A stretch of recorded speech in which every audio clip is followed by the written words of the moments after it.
Yo, so I'm just around the other side and I finished watching today's Darren Daily. It caught me off guard because it was only a minute long and it was actually animated. And it was a pretty simple message, but also kind of complex when you want to explain it.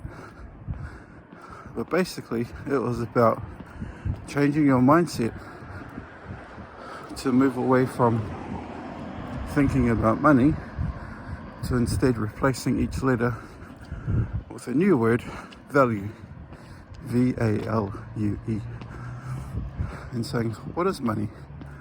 Money is just the exchange of value. If you want more money, provide more value. If you want to raise your prices, increase the value. That's it. So, yeah.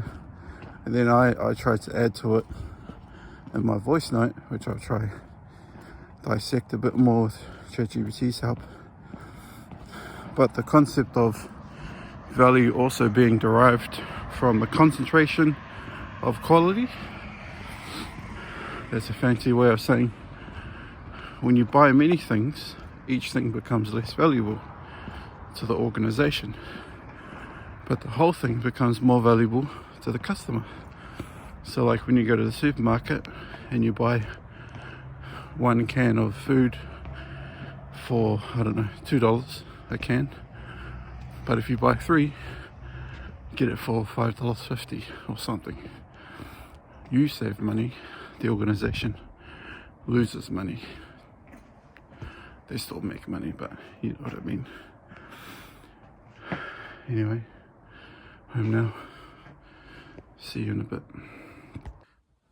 Yo, so I decided I'm just working on a new routine at the moment, but I've just, rather than like what I was doing before, is I would kind of talk about something and then I'd like force myself to take a picture and put it on the screen. But instead, I think I'll just video it and show you and just talk. So that's what I'm gonna do now. So this is today, Thursday, 24 July. That's the times. This is me sketching out my 100 blocks. I just do it this way until I fill it up. So I woke up at 4:45, did some exercises, drank some water, went for a walk at just after 5, got back at 5:20ish, had a glass of water, and then these 4 things is like journal, plan, read, and video. So let me just write this. So this is 5 o'clock, that's when the time starts, and then each block represents 10 minutes, so that's 10, 20, 30, 40, 50, and then this would be 6 o'clock, and then continue around.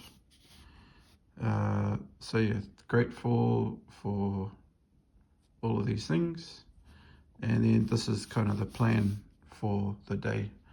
Some of the items, not all of them are equally as important. There's a bunch more, but those are sort of the main ones. And then this is what I talked about yesterday, so I'm going to do that now. So this is the story that I was talking about yesterday. It's from Think and Grow Rich by Napoleon Hill. It's the, what version is it?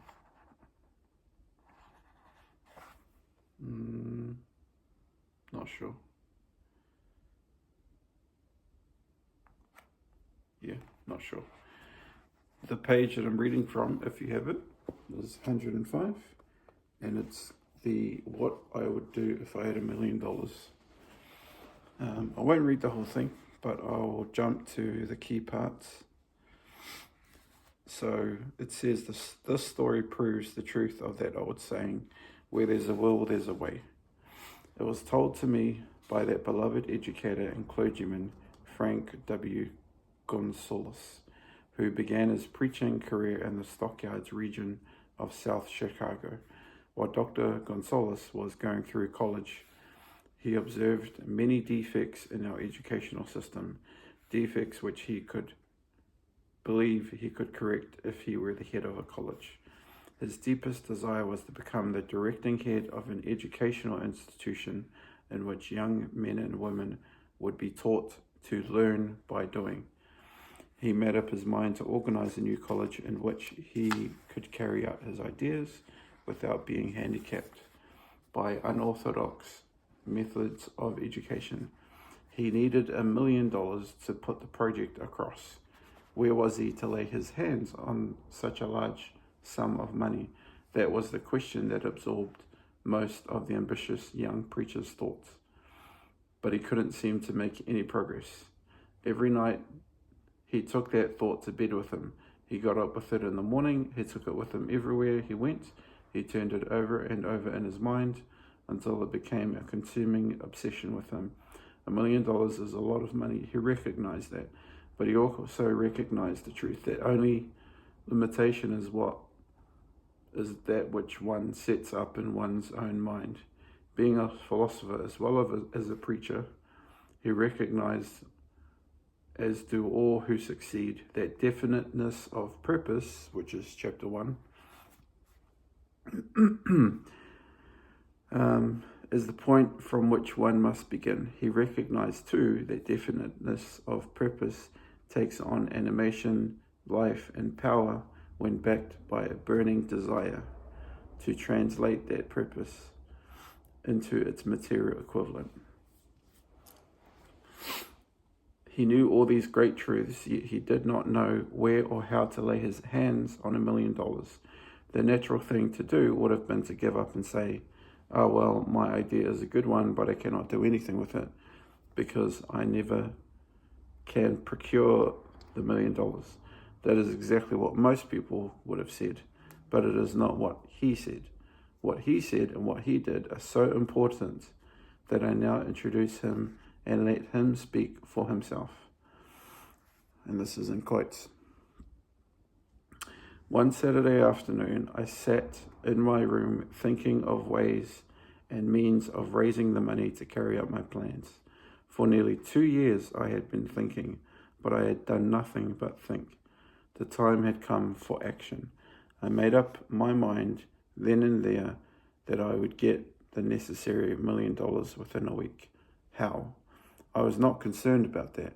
The main thing of importance was the decision to get the money within a specified time. The moment I reached that decision, a strange feeling of assurance came over me, such as I had never before experienced. Something inside me seemed to say, why didn't you reach this decision a long time ago? The money was waiting for you all that time. Things began to happen in a hurry. I called the newspapers and announced I would preach a sermon the following morning entitled, What I Would Do If I Had $1 Million. I went to work on the sermon immediately. I must tell you, frankly, the task was not difficult because I had been preparing for 2 years. The spirit of it was a part of me. Long before midnight, I finished writing the sermon. I went to bed and slept with a feeling of confidence, for I could see myself already in possession of the $1 million. Next morning, I arose early, went into the bathroom, read the sermon, then knelt and prayed that my sermon might come to the attention of someone who would supply the needed money. While I was praying again, I had that feeling of assurance that money would come. In my excitement, I walked out without my sermon. So he forgot it. Where was I? In my excitement, I walked out without my sermon and did not discover the oversight until I was in my pulpit and about ready to deliver it. It was too late to go back for my notes, and what a blessing that was. Instead, my own subconscious mind yielded the material I needed. When I arose to begin my sermon, I closed my eyes and spoke with all my heart and soul of my dreams. I not only talked to my audience, but I believe I also talked to God. I told them what I would do with $1 million if that amount were placed in my hands. I described the plan I had in mind for organizing a great institution where young people would learn to do practical things, at the same time develop their minds. When I finished, I sat down. A man slowly arose from his seat about 3 rows from the back and made his way towards me. I wondered what he was going to do. He came, extended his hand and said, "Reverend, I liked your sermon. I believe you will do everything you said if you had $1 million. To prove that I believe you, if you come to my office tomorrow morning, I will give you $1 million. My name is Philip D. Armour." And then it talks about how Mr. Gonzalez went to his office the next day and was given the $1 million. And then he founded the Armour Institute of Technology, which is the man who gave him the money. That is more money than the majority of preachers ever see in an entire lifetime. And it was created in his mind in a fraction of a minute. The necessary $1 million came as a result of an idea. Behind the idea was a burning desire that had been nursed for almost 2 years. And then it says, observe this important fact. He got the money, this is in capitals, by the way. He got the money within 36 hours of reaching a definite decision in his own mind to get it, and deciding upon a definite plan for getting it. So the decision was he committed to wanting $1 million, and the deciding plan for getting it was basically delivering a speech, a sermon. And then it says there's nothing new about him thinking about $1 million. Lots of us think about it, hope for it, but we don't basically do anything about it. What else does it say? It said that he definitely said, I will get that money within a week. And then it says, God seems to throw himself on the side of people who know exactly what they want if they are determined to get just that. This kind of reminds me of the book, which I don't have in front of me, but it's here somewhere, The Alchemist. And it says, when a person follows their personal legend, the universe conspires to help them. It's kind of a similar message that God throws himself on the side of people who know exactly what they want and are determined to get what they want. So, yeah. Fascinating story. There's a lot of gold lessons in there. And well, it continues to go on and talk about some of the other stories. Like it's quite long, but I thought it was a banger. I thought that was really valuable, and yeah, hope you take something away from that, and hope you didn't mind listening to me. All right, I better crack on and do something else. It's 6:10, and I've just realized that I've just been doing jack. Like I went into LinkedIn to do something to prepare to write my post, and then 20 minutes later, still haven't read it. Basically, I went into like a rabbit hole watching a couple of videos on LinkedIn, like people's things, and reading post after post and commenting. It's far out, man. This is what happens if you're not careful. You can just lose so much time, and it could take you off track. So I'm gonna do my Darren Daily, which is only literally a minute long video. So there's no reason for me to take a long time to get it done. So I'm going to aim to publish it by 6:30, and then I'll have half an hour or so. Maybe she'll get up soon, and then get ready to go to work and have breakfast and whatnot. So I'll do that now. So the post is done. This is here. You can see it's 6:27. And as short of the video, I still made it kind of long. I don't know. Maybe that's not long, but yeah, there's a few things I wanted to get across, and then I included the pictures. So this is basically the concept. Actually, since it's so short, I'm just going to play it from the beginning.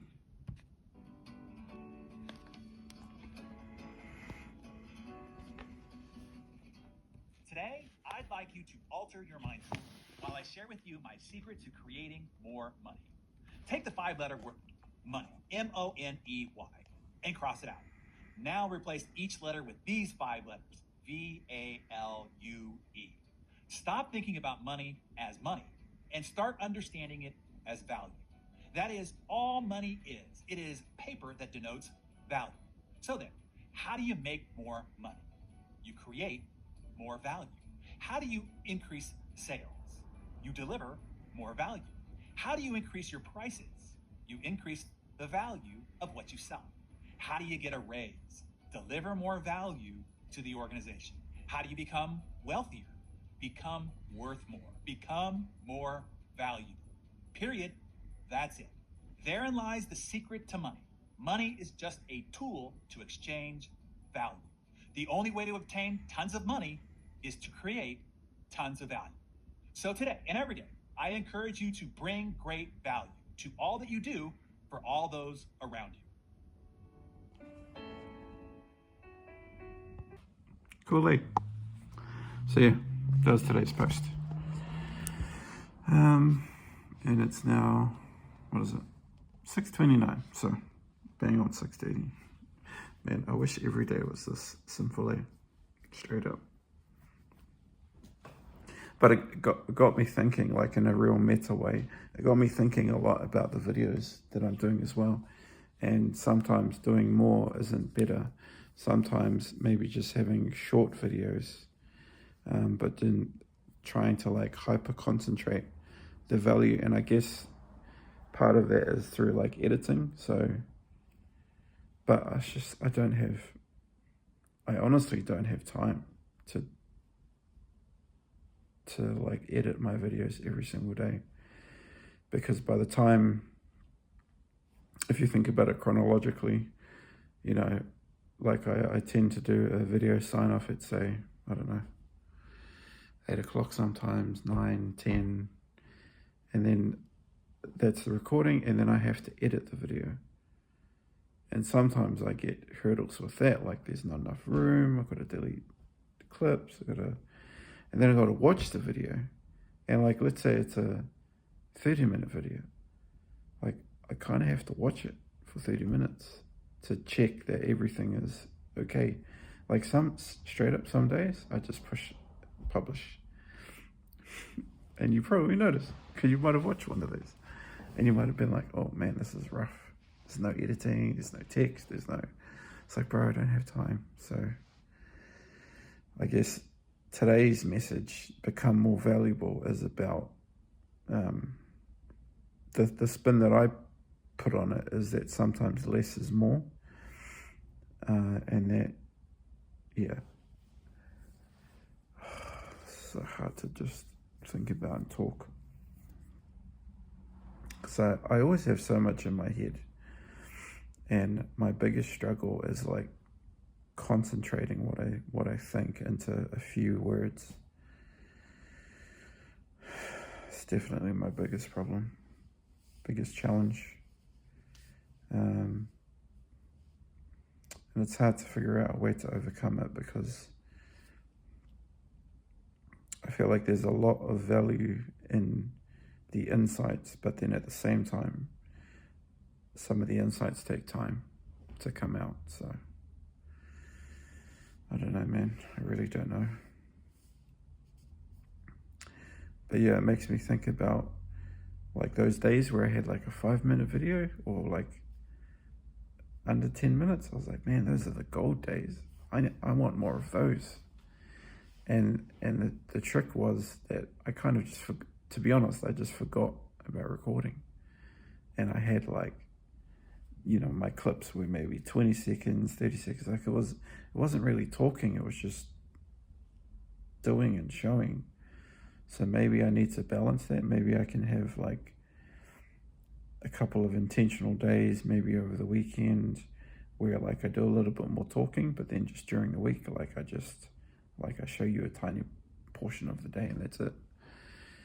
So while nobody's watching, or hardly anybody's watching or commenting, it's kind of hard for me to figure out what's good. I think at the end of the day, I'm just going to go with what makes sense to me and what's what I can actually do realistically, because I have to do this for the next 10 years. Like I've signed myself up to this and I cannot break my word, so I have to do this every day,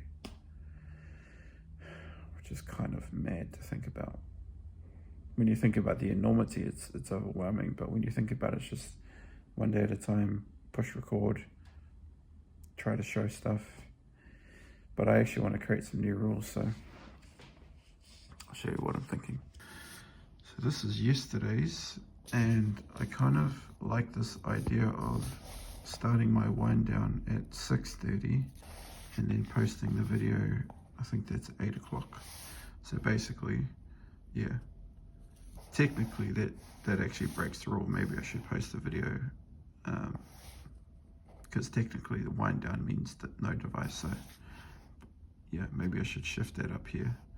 So that would be 6:20, like 6:30, post the video and then do the wind down, which makes more sense. So yeah, I'll try that.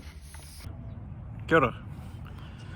I'm Nathan Piana, and you might be seeing a few more videos from me recently, or lately I should say. I've been putting this video off for a very long time, like days. And if you're from Kirikiriroa, you might notice where I am. I'm at the Hamilton Lake Rotorua. So what was I gonna say? Man, my brain's frozen. Anyway, this is really nerve-wracking, I should say, because I had, you know, that thing that you do when you have like this beautiful idea in your mind and it sounds amazing, and then when you push the record button, yeah, you just forget it all. It's kind of what's happening to me. I kind of miss my Toastmasters days, so I'm not gonna lie. Anyway, I need to get to the point because I need to shoot off and pick up the missus. But I've been thinking about doing a video series where basically it's going to be based on trying to create a movement called Let's Get Nate a Job. Now, for context, I'm not working and it'll take too long to tell you my story, but the quick version is I have had a stroke last year and I've been in recovery for the past 10 months. And about a month ago, I got cleared to return to work. But if you've been following my posts, you probably know that I'm not super keen on just returning to any job. And I have all these ambitious goals and whatnot that I'm trying to navigate my way through. And one thing I wanted to talk about is, if you've read this book called The Alchemist, you will understand what I'm saying here. But in the book, it talks about when a person follows their personal legend, the universe conspires to help them. Now, about 74 days ago, I made a bold declaration on LinkedIn. You may have seen it. In this declaration, I said that I'm going to commit to becoming 1,000% better every day.